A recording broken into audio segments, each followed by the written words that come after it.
This is my love letter to veterinary medicine because every single Mm. person who wrote a chapter, I said, imagine a future of veterinary medicine that you want to be a part of and write to that future. Welcome to Vet Life Reimagined. Our guest story today starts with a book and ends with a book. As a magical world enticed a 6-year-old to believe in limitless possibilities for her career with animals, also making her what she calls a statistical anomaly, she now brings possibilities of a beautiful, diverse animal health profession. Dr. Kemba Marshall has also had a diverse career, starting with interesting stories with exotic animals to obtaining board certification in avian medicine to her most recent chapter, a widely published love letter to the veterinary profession, providing an A to Z guide on diversity, equity, and inclusion in veterinary medicine. In this episode, you'll hear about courage to be the only one in the room that looks like you and thrive in an accepting team bound by the desire to promote the best process for animal care. You'll also hear about how the veterinary degree is extremely flexible and how we can bring value in many settings that greatly impact animal care. Whether it's speaking or writing, Kimba engages and inspires. So let's get to the conversation with Dr. Kimba Marshall. I was thinking a lot about this, and I want to actually start with a very different question. And I've asked somebody this question before, and I loved that I did it because I got a good story out of it. I'm really curious about the origin of your name. I think it's a beautiful name. So, do you mind sharing a little bit about where your name comes from? Sure, this is going to give you more information into Kemba and the Marshall household. Okay. So I'm a 70s baby. And in the 70s, the thing to do if you were a young African American couple living in the South, wanting to really have a way to celebrate the pride of your culture, is you would open a book of African names and you would just run your fingers down until you found one that you liked. And when you landed on Kemba, you would find that that is Nigerian in origin and that it means trustworthy and faithful. That's a beautiful meaning. Thanks. I love that. Yeah, I really like that. So, thank you for sharing. absolutely. And Uh, thanks for having me. Yes, absolutely. So, speaking about your origins too, when did you know you wanted to get into veterinary medicine? Young. 6, 8. So I should say, my mom's an English teacher. So every summer we did a book report, not for school, but for my mom. Like we went to the library, we had our library cards, like it was a full on book report. And so I read C.S. Lewis's The Lion, the Witch, and the Wardrobe. And it's a great story. There's some kids, they go through the wardrobe, which is a closet. They get into the land of Narnia. There's a king, he's a lion. His name is Aslan. One of the kids does something wrong, and then it's a whole tragic turnout. Like the lion gets killed by the wicked ice witch. And as a little kid, I am reading this, I mean, voraciously. And we at the time had German Shepherds. We're a German Shepherd family. And so at the time they were outside because they were outside dogs back in the day. And I distinctly remember reading the book and then going outside and legit talking to the dogs. I'm reading this book. I know that you all have a government. If you need anything, paper, pens, let me know. I can bring you supplies from inside the house. And of course, my dogs are looking at me like, do you have toys? Do you have food? Then what are you doing? Like, why are you out here? But to me, like that book just was like thing that said there is something about animals that I think I'm one of the few to know, and that I think I will be able to always hold that secret connection. And with that secret connection, for me, the ideal way to accomplish that professionally would be to become a veterinarian. And so when I told my parents I'm going to become a veterinarian, I mean, as a mom, Megan, you're like, when your kid is like somewhere between age 6 to 8, that's a lot of, oh, that's super cool. Yes, good on you. And you're like, and next week it'll be a ballerina. And then after that, it'll be a firefighter. And nope, I never wavered from that. And so it was that book and me as an early identifier that led me to where I am today. I love that. And as I was mentioning before, I've listened to a few podcast episodes that you've been on, and I heard you at one point call yourself a statistical anomaly Oh, yeah. when it comes to the kind of like the earlier aspect of deciding you wanted to be a veterinarian. And so, do you mind sharing a little bit about why you call yourself a Oh, statistical anomaly? absolutely, absolutely. I mean, when you look at the profession of veterinary medicine, looking at the Bureau of Labor and Statistics, we know that our profession is one of the least diverse professions in the United States.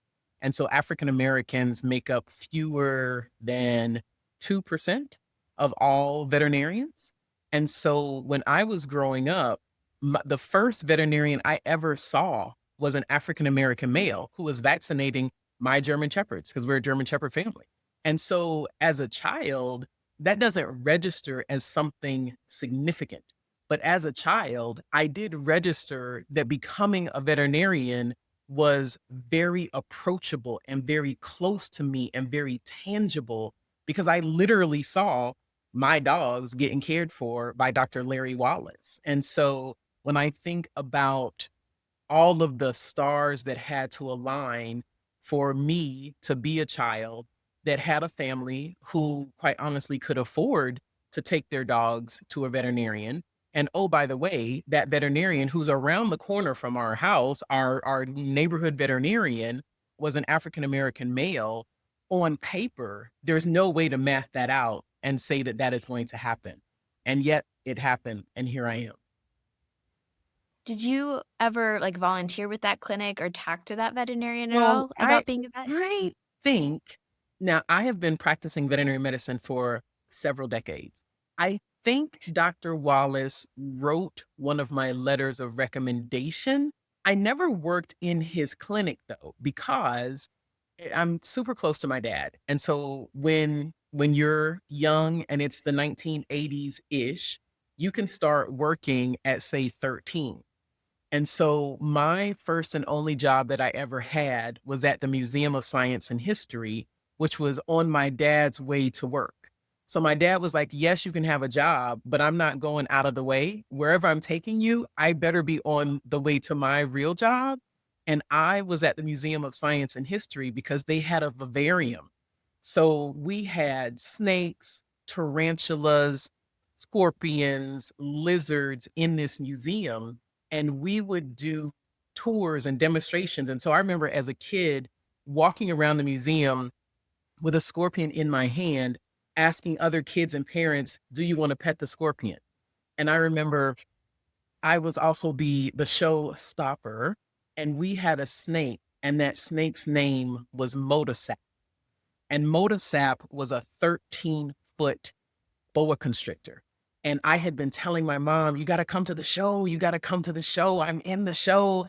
And, my mom, working mom, she's like, so I'm at work. I don't have time to come see you. But once it was a weekend or something, and my mom's like, "Okay, I'm coming to the show." My mom's sitting in the back, and I didn't tell her what Motosap and I did together. I just said, "I'm in the show."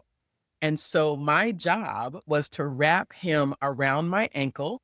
I wrapped him around one leg, around my waist, and then at the end, his head sat on my shoulder. And I would walk out at the end and I'm like, "This is Motasap. He's very nice. If you use the two-finger touch rule, you can touch him." And so the day that my mom actually comes to the show, I'm this is the grand finale. And me and Motasap, we are doing our thing. And I look out and I'm like, my mother is sleeping. This is my moment, and my mother is asleep. Megan, my mom had passed out. She Oh had no. no idea what I was gonna do, and she said to me later, "You walked out and all I saw was a snake wrapped around your body." She's like, "I'm out. Boop. I'm out. No, done. Done." Like smelling salts and everything, passed out during the show. Oh no. Well, this also may actually get into the question because I had no idea how you started getting into like exotics and Yeah. birds. So Is this kind of what got your interest into Yes. other types of Yeah, animals? yeah, 100%. I mean, the start of my veterinary career was in exotics, and then I coupled that with my love of travel. I think one of the greatest gifts that my parents ever gave me is that since I was itty bitty, like we've always been on a plane going to see something we've never seen before. And so I love to travel. And when I was in vet school, I thought, you know what? If I were to focus on exotics and specifically tropical parrots for work, I would have to be flown to tropical locations to administer care to these tropical parrots. And so I tracked mixed in vet school, but I knew early on I was going to do avian and exotic medicine in vet school because I needed someone to pay for my travel. Yeah, makes complete sense. Yes. Uh, and so how did that work out? So Did you get travel? So I did a private practice internship, and then I did my residency in avian medicine and surgery at the University of Tennessee. And so after doing my residency, I was in private practice for a while and then joined PetSmart, one of the largest pet retailers in North America. And initially, I joined as a technical services veterinarian, specifically working with birds.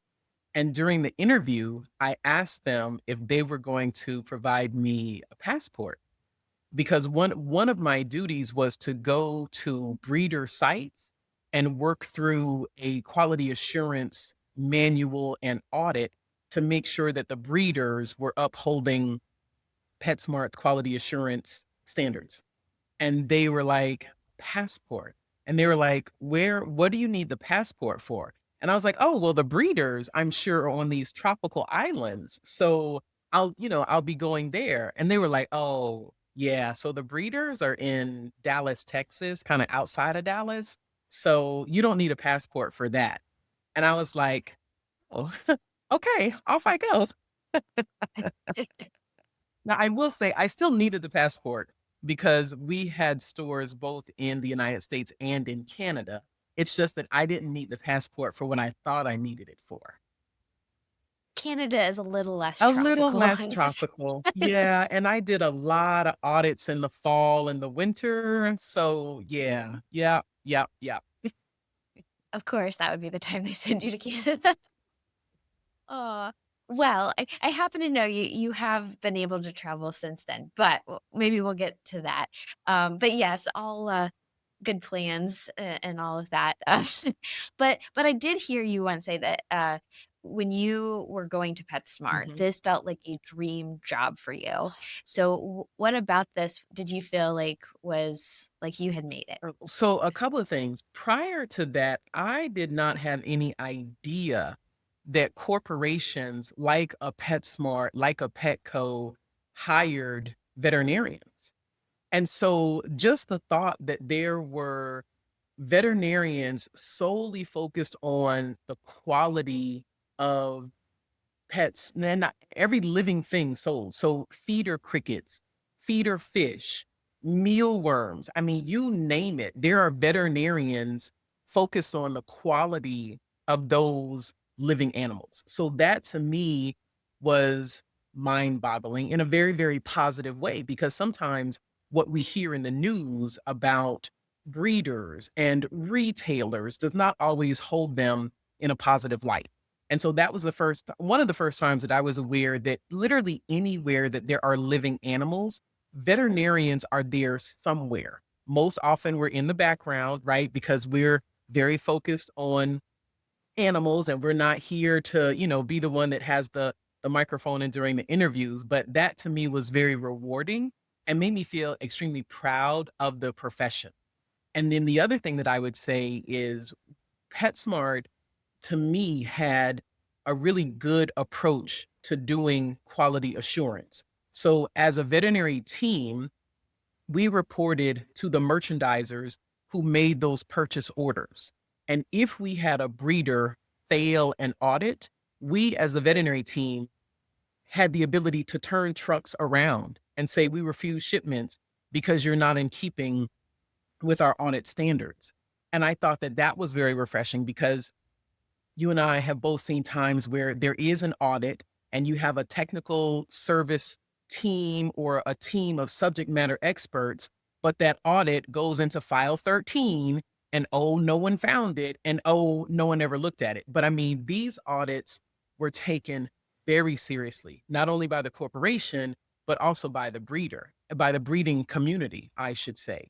And so when I say it was a dream job, it was a job that I had never expected, number 1, to exist, number 2, that I would be in, and number 3, it really helped me understand the impact of things like policies and procedures. Because when I was leaving clinical medicine, I had peers, I had managers who said, "Oh, you're not gonna be a real vet anymore because you're not going to see patients." And that's hurtful. I mean, to have peers say, "Oh, you're not a real vet," as if the veterinary degree that hangs on the wall, as if the internship, the residency were all for naught. But for me, when I joined PetSmart, just to help you understand the scale, they were selling 30,000 parakeets a year. Parakeets. And so I knew if I could impact the life of 30,000 parakeets in 1 year, there is no way that as a private practitioner, even boarded in avian medicine, that I was going to see 30,000 parakeet come through my clinic doors. So I was then able to say, aha, I can use policies and procedures, and I may not physically touch these animals, but these animals will be impacted by me on a far greater scale than any animal that I could see during a clinical appointment. Oh, yeah, definitely exponentially impact. And you, by seeing that behind the scenes aspect of things, that's a unique perspective that you can even give back to other veterinarians when they're advising Yes. clients who say, I would love to get a bird. I don't know where to start, or I've heard these horror Mhm. stories.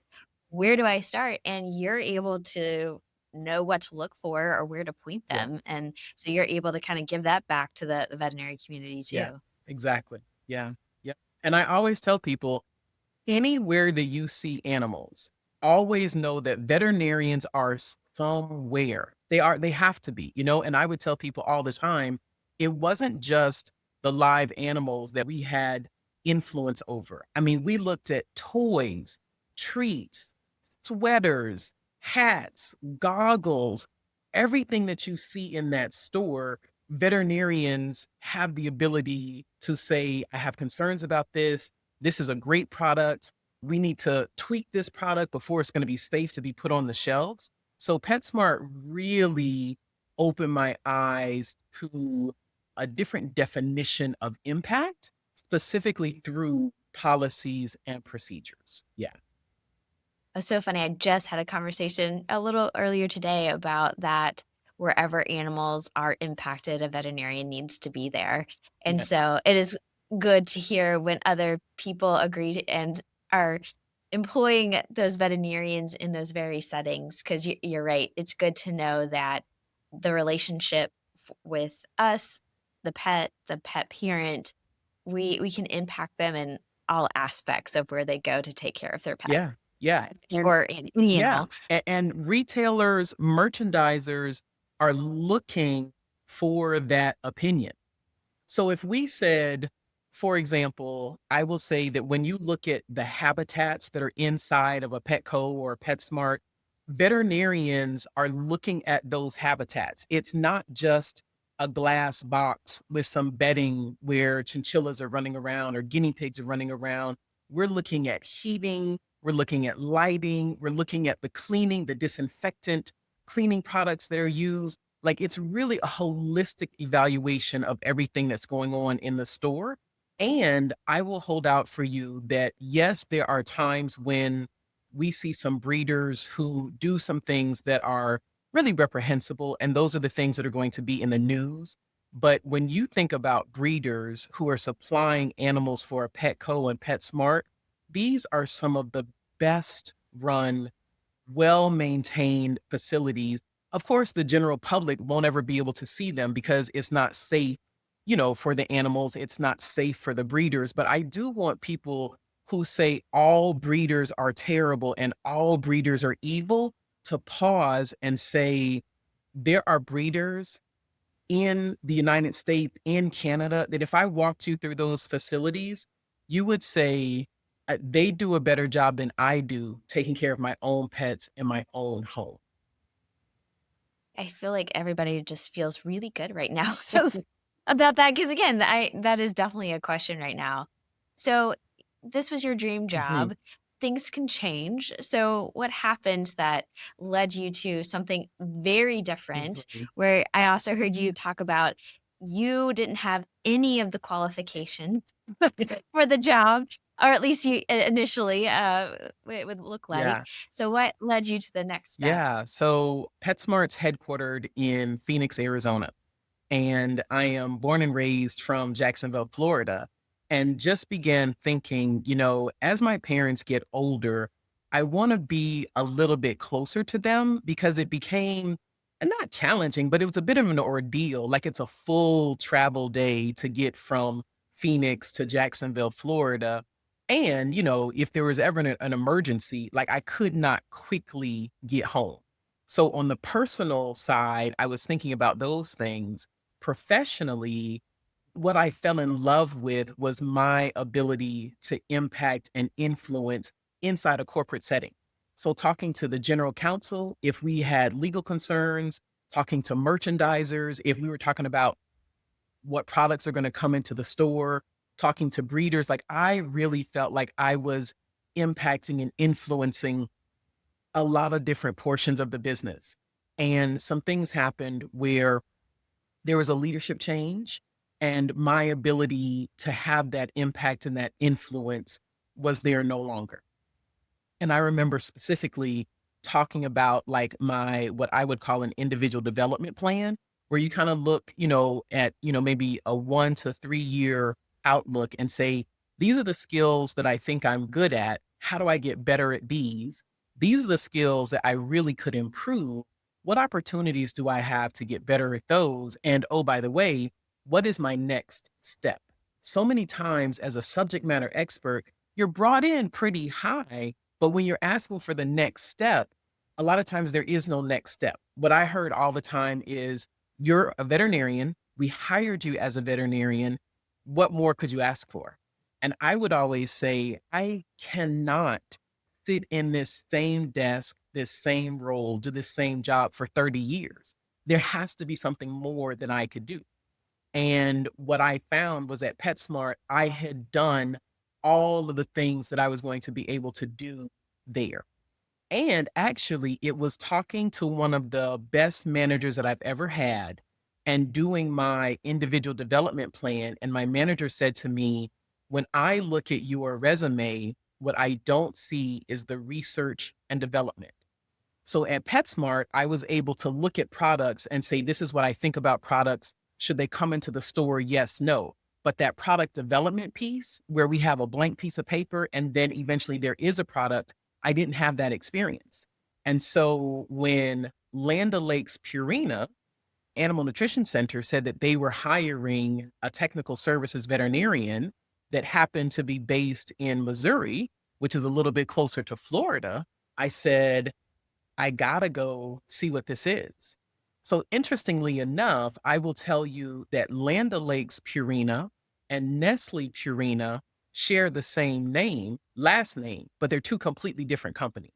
So Nestle Purina, think dog, cat, Petco, PetSmart, Chewy. Land O'Lakes Purina, think Tractor Supply Company, catfish, poultry, sheep, goats, pigs, beef cattle, dairy cattle. So when I initially applied for that position, I thought that I was going to be working on the dog and cat Nestle side. Oh. And when I went for the in-person interview, I saw that we were literally turning onto a large animal research farm. And I looked at the outfit that I was wearing, which was not fit to go walk in any, beef feedlot. And I said, huh, I wonder how I'm going to save this interview. because literally the only thing that I could remember from my large animal time in vet school was that pigs have a gestation period of 114 days. That was all I had. I had 3 months, 3 weeks, 3 days. So we're on the farm. I'm meeting all of the it's about a 2,000 acre farm. And so everything is arranged by units. So the beef cattle are to themselves, the dairy cattle are to themselves, swine, equine, goats, sheep, everything. And so during the interview, I am talking to someone and they are doing the poultry research. And they are explaining that when they do poultry research, because they are taking blood samples to do things like monitor calcium levels, the studies have to be terminal. And I said, why don't you just use a jugular vein and pull the samples that way? And the researcher looked at me and he said, birds have a jugular vein? I said, they have two. He said, when can you start? Yes, yes. Once again, birds took me right over the But top. Yes. luckily, they were working on poultry. Yeah. Yeah. Oh, man, but what a difference. Isn't that amazing? Like, this occurs to me too, being in industry sometimes, that things will come up that seem so straightforward to us, and it's like revolutionary, and it is like a burst of like confidence. It's like, oh, I do have something to contribute. 100%. Because think about that. This researcher is formulating a diet because what they want to do is they want to increase the amount of calcium available to an egg laying backyard poultry hen. That researcher is a subject matter expert in how to formulate diets. That researcher is not a subject matter expert in the anatomy of said bird that they're feeding because they're nutritionists, they're not veterinarians. And so that's just a perfect way to highlight how subject matter experts can work so closely together without competition. I was never going to Man. say to him, hey, last night I worked up this diet. What do you think about this in terms of protein concentration, fat concentration? I was never going to say that to him. And he was never going to say to me, hey, instead of using a 22 gauge needle, what do you think about using a 25 gauge needle to bleed a bird? Never going to say that to me. But every single day when we met, he knew I was helping him make sure that the diet that he was formulating was going to be tested appropriately. And I knew that he knew that me being there made it such that we were going to have a more robust test and we could have more confidence in that product that then would wind up on the shelf. And I remembered my manager from PetSmart who said to me, when you do an individual development plan, it is for your individual development. Whether or not you stay with this company or go on to work for another company, it's your development plan. Mm. Well, I mean, again, it goes back to show the importance of diversity and different perspectives in a when you're working through a challenge, a problem, whatever you want to call it. But I want to go back to because I think this was really important to call it, and I have some questions about it. Before you officially agreed to this job, also probably someone I think this was nice to say up front was that there's going to be no one who looks like you when you come into this Yeah. role. And if you're not okay with that, then you may not want to agree Mhm, because that's just the way it's gonna be. mhm. So, when that person said that, what was the thought going through your mind? And what was your experience going into more food animal type of Yeah. environments where, man, you talked about 2%. It's probably even smaller if you just, isolate those types of animals. So, Yeah. yes, please share more about that. Yeah. So because the facility is located in Gray Summit, Missouri, it was not a surprise to me that the diversity in Gray Summit, Missouri is probably best defined as male versus female. So it wasn't a surprise to me, but it was a surprise that I would have a hiring manager who was so attuned that that may be an issue, that they wanted me to know that going in. And so that I thought was just and applause for when you have hiring managers that are not just thinking about can you do the jobs and duties as listed, but what is your experience here going to be like? There's no sense in bringing a candidate in, having them come, and you not have real upfront, transparent conversations like that. Because had that been an issue to me, they had flown me down not once, but twice for interviews. I've had a full day where I'm meeting with the researchers. I'm looking at their ongoing projects and to invest all that time and energy. And what if I had said, I'm only going to stay here for 30 days? So when that hiring manager was like, I want to make sure not only that you understand what we're asking you to do work wise, but also what we're asking you to do personally, that made me want to come even more because that manager was thinking about what I call the 5 PM problem. Because so often when you're somewhere and you have moved and it's not your hometown and you can't say to someone, "Oh, this is so and so that I went to high school with, so of course I'm gonna go do dinner with them. Of course I'm gonna hang out with them on the weekends." It can be very isolating. But that same hiring manager who, when I said, yes, I will accept the job, took a very vested interest in me having something to do in the evenings, that 5 PM problem. So she invited me to her home where she made me dinner, and her husband had prepared a list of all of the things that I should see in the city. And she would say to me, "Hey, I don't know if you're interested, but here's an art gallery exhibit. Here's something happening at the museum that you might be interested in." So she was very vested in making sure that my experience was one where I could find things that would be meaningful for me outside of work. And yes, being on a large animal research farm, I was the only African American female to have ever worked there. And remember when I said the company's last name is Purina and it's more than 100 years old. But outside of that, I will also say people who are concerned about animal health very quickly get to, if you have the ability to help me, that's all that matters. So the individuals who were managing the beef unit, the dairy unit, the swine unit, they were like, "Do you have scrubs and boots? And can you tell me what's going on? Welcome. Come in. Let me tell you everything." Right. And it was a great learning experience. I got to use all of the large animal parts of my brain that when I was tracking mixed animal in school, I hadn't used for quite some time. I learned so much.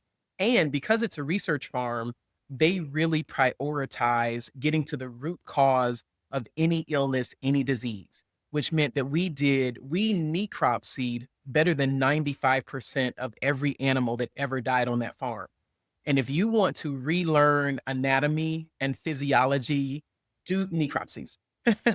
And I mean, we were able to do some really significant things. So, for example, we were able to isolate certain bacteria that would be impacting our swine when they were in the farrowing house. And because it's such a large scientific center, we were able to develop autogenous vaccines where we could see that death rate reduced because of the vaccines that we developed as a veterinary team.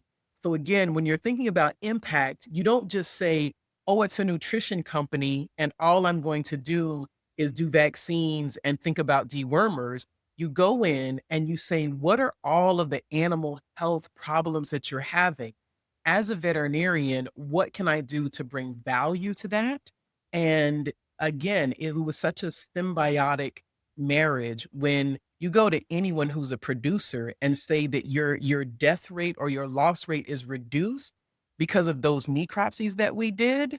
You bet every time I said, "Hey, I have a question. Let me come over and let me see how things are doing."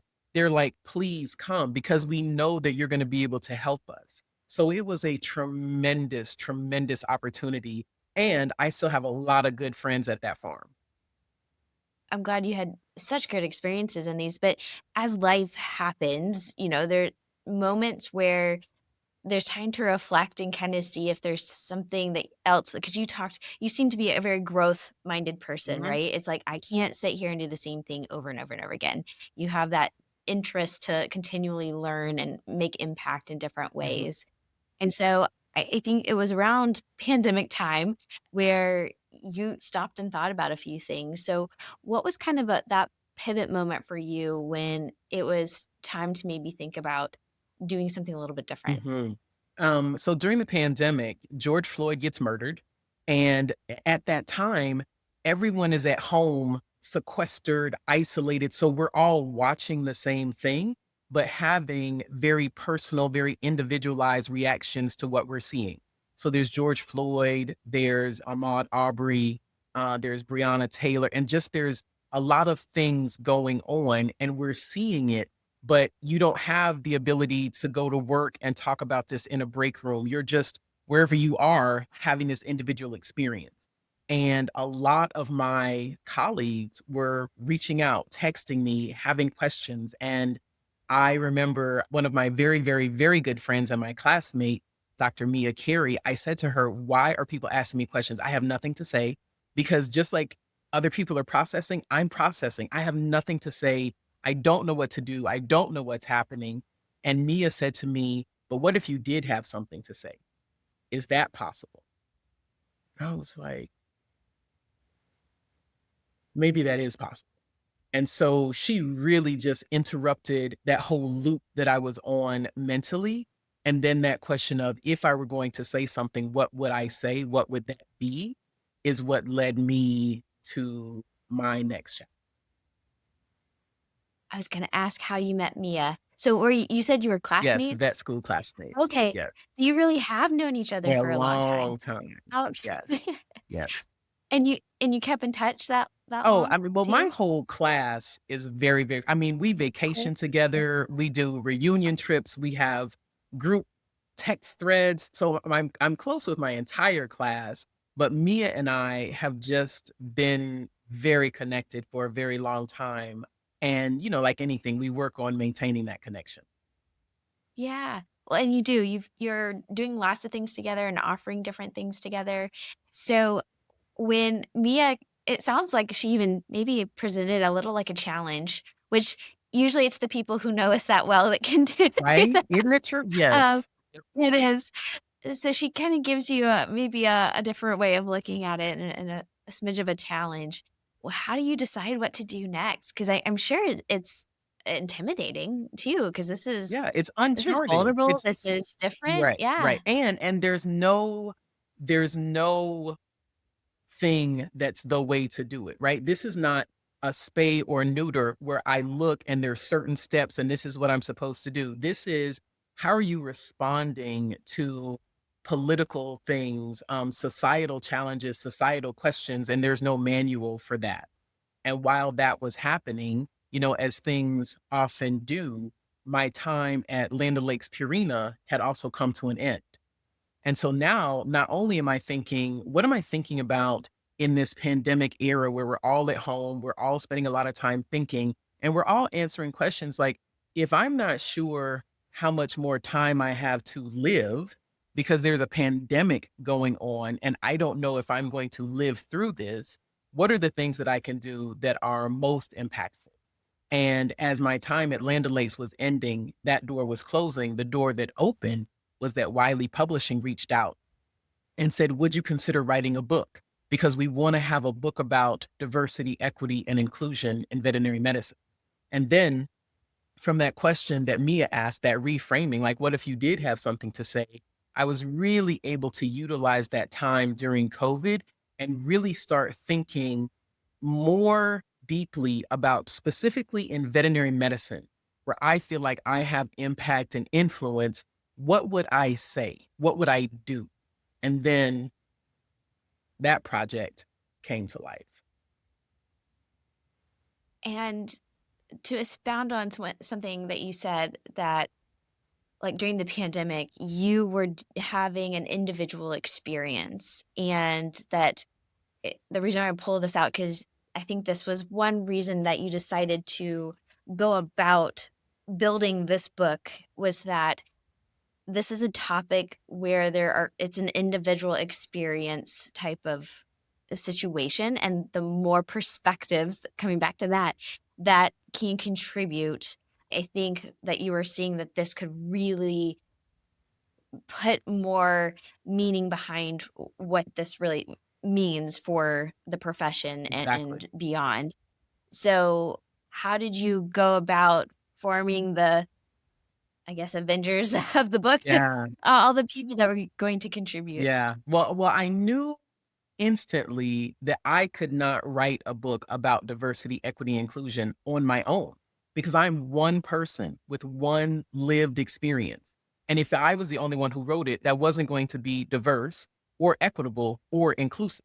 So then I thought, who are the people that I know who per chapter could bring something that's tangible that they say this is the way that I did it.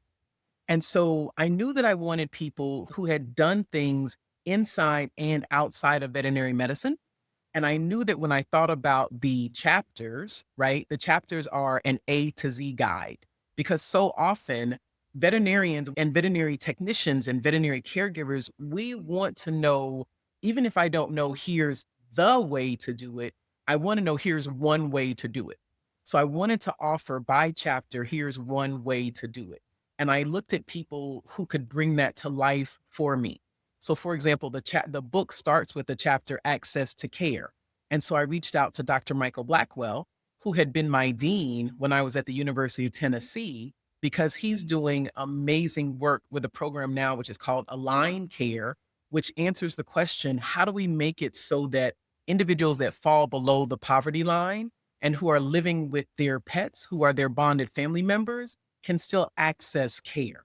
And then I said I wanted people who were outside of veterinary medicine. So the justice chapter was written by an attorney, and this is attorney Iwan Brown. And I wanted him to talk to me about justice and talk to our profession about justice in a way that a non-veterinarian would think about it. And then there's a values chapter, and the values chapter is written by Dr. James Pritchett. Dr. James Pritchett is on faculty at the University of Colorado and happens to be an agricultural economist. And I wanted his perspective, not only as an economist, when you think about values and numbers, but also as an academic leader who's leading an academic program where groups of students are coming through. So I really sat and thought about what are the chapters that I would want represented and who are the individuals who I could speak to that. And of course, I can't end this until I say that for the kindness chapter, Dr. Mia Carey wrote that chapter because Mia is absolutely one of the kindest people that I know. And I wanted to challenge myself to have so many different topics by chapter that everyone, no matter where you are in veterinary medicine, if you're a pet owner, if you're an animal owner, if you're a producer, you can find something in this book that you learn from because each chapter starts with the what. So we define the topic or the term. Then we do the so what in veterinary medicine, how or why is this relevant? And then every chapter ends with the now what. Practically, what can we offer you that tomorrow you can put in place? Because I wanted it to be a book that gets used. I want it to be one of those books that you highlighted and the pages are kind of beat up because you're underlining things and you're actually using this as a workbook. I love that. And so, a couple questions. Are you okay on time Mhm. if I go? I can only imagine being able to get the wisdom of so many different people for this book. What are some of the things from hearing these amazing individuals contribute to these topics? Is there anything that is just top of mind, or things that either really impressed you, stood out, maybe surprised you? Any particular story or thing that kind of came out of this book that was especially meaningful for you? Yeah, I think the thing is, each person who wrote a chapter, something happened to them in their life, and they decide to do something about it. So, for the First Nation chapter, Dr. Evelyn Galvin, who's on faculty at Penn, is also the founder of the Native American Veterinary Association. Because when she was little and growing up, she didn't have someone who could connect her to veterinary medicine until she was working with a professor. And so the Native American Veterinary Association is designed to be that kind of North Star for those little kids who are like, veterinary medicine is what I want to do. And so I'll give you another one, and that is Dr. India Woods wrote the representation chapter.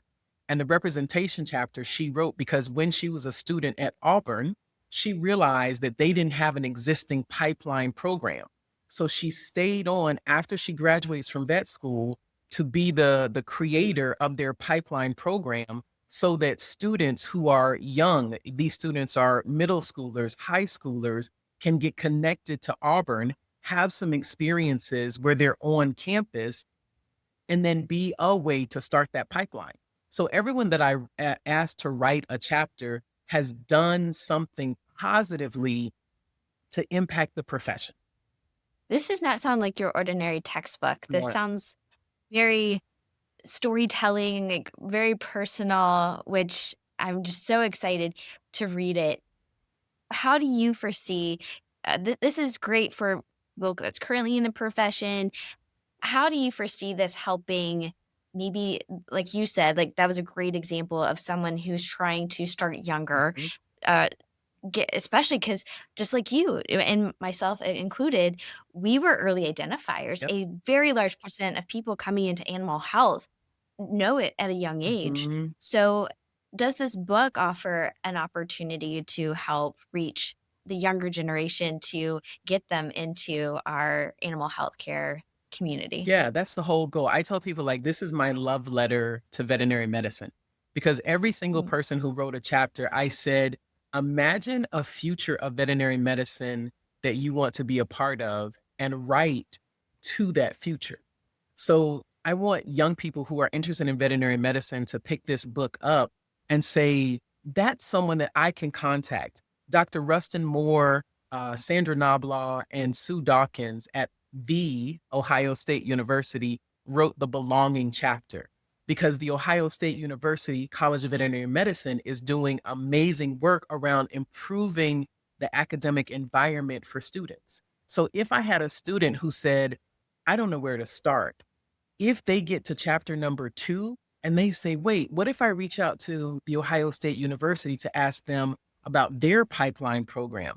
There's something for the future that that young person could grab onto, you know? And then also, I have veterinary technicians. So Harold Davis and Teresa Cosper wrote a chapter for me on unconscious bias. So if I have a young person who doesn't really understand what the term unconscious bias is, or says, I don't understand how unconscious bias has anything to do with veterinary medicine, reading that chapter then gives them not only the lived experiences of a group of individuals, but also people that they can reach out to. So now in this, socially media connected world that we all live in, everyone's a LinkedIn message away, right? So it's a way that people not only have one particular framework that they may choose to follow, but also a real person who has a real lived experience who's interested in furthering the profession that they can reach out to. Oh, I love this.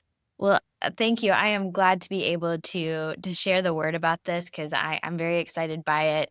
Honestly, I also want to get the book so I can find all these people to reach out to and interview on the podcast too. Exactly. So Please I do. may need your help. Yes. Glad to do it. Yeah. Yes. And before we leave, I always love to ask the question, what is something that you are very grateful for right now? Oh my gosh. We're alive and we chose this profession. How many people in the world can say that they love what they do? Not many. And we love it. Yes, there are days that you're like, oh, I'm going to go to the bathroom. Yes, there are days that you may need to take a walk outside because like something just happened. But I am so grateful that we do this and that this profession has me meet people like you, right? And that we're able to talk to things that are good and we're making a difference. And we know that the profession is better because of us. So I'm really, really grateful for the profession, but specifically for the connection that the profession brings to me on a daily basis.